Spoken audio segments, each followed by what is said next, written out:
So, you know, I've fished a bunch of different spots, but I knew those two shallow spots that I've been, you know, catching them on. The fish were there, and at first it was really easy. You know, the first day I fished an offshore deep spot, and you know, I had a really good sack, or a nice sack, in 15 or 20 minutes just throwing a chartreuse dream shot.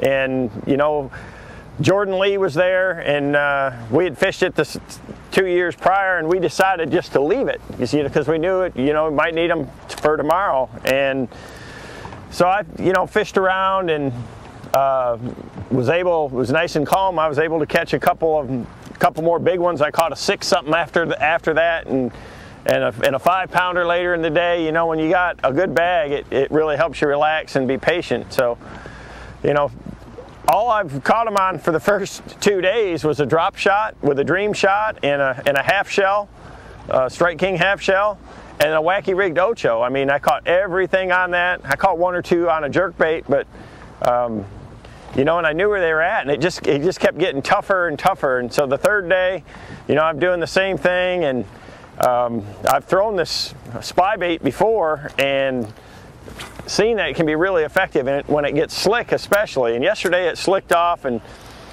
I decided I threw it out there after I'd missed a couple on a drop shot. I lost a couple, and I threw it out there in the first cast. A good one ate it, and I'm like, oh, I might be onto something here. And you know, I caught two good ones yesterday on that spy bait, and I don't know if it was just because it's calm or not, but you know, I pulled up today and started with a swim bait, and I didn't get anything. And I knew right where these fish have been sitting on a certain sand spot. Even so, I threw the spy bait over there, and a 4-pounder lunched it. So I haven't put it down since. You know, with this wind, they seem to be biting really good. It's something that takes a lot of patience that I don't really have, but you know, when you know right where the bass are sitting in this clear water, it's obviously a really good technique, you know. So it's kind of paid off. I've had to change every day, and I can't wait to go back to the couple schools that I got again. You know, once you pull them off these spots, and what happens is when you hook one, all of them swim with it, and then they are not positioned there where you can catch them. They see the boat and they get smart, and if you let them rest for a couple hours, a lot of times you can get another bite or two, you know. So, you know, I fished here. Oh gosh, just missed one. Fished here right off the bat, and I think I had 5 bites, and we come back now, and it's just one fish so far, but it was a 5-pounder. So, you know, that's what you want.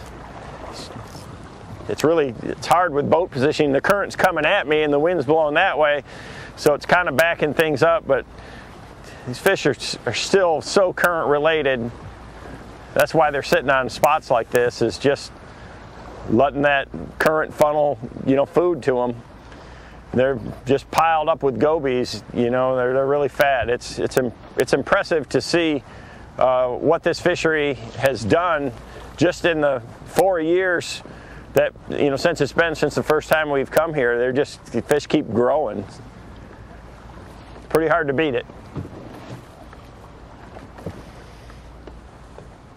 That right there is great stuff on how VanDam has caught him today. You notice the steady retrieve with that spy bait, and really what he said was a lot of these fish had become conditioned to his usual arsenal. Whether it's a swim bait, a jerk bait, this is just more of a subtle presentation. The other side of spy baiting is, and there's a bunch of spy baiters online now watching that, the fish will track that thing for a while, and it'll just tunk, and your rod loads up, and really, the amazing thing is, I'm going to go back to what Luke Clausen said, looking at VanDam right here, and what he's done with this. I don't think that we've seen but one bass in the last 2 days that VanDam's caught under 3 pounds on this.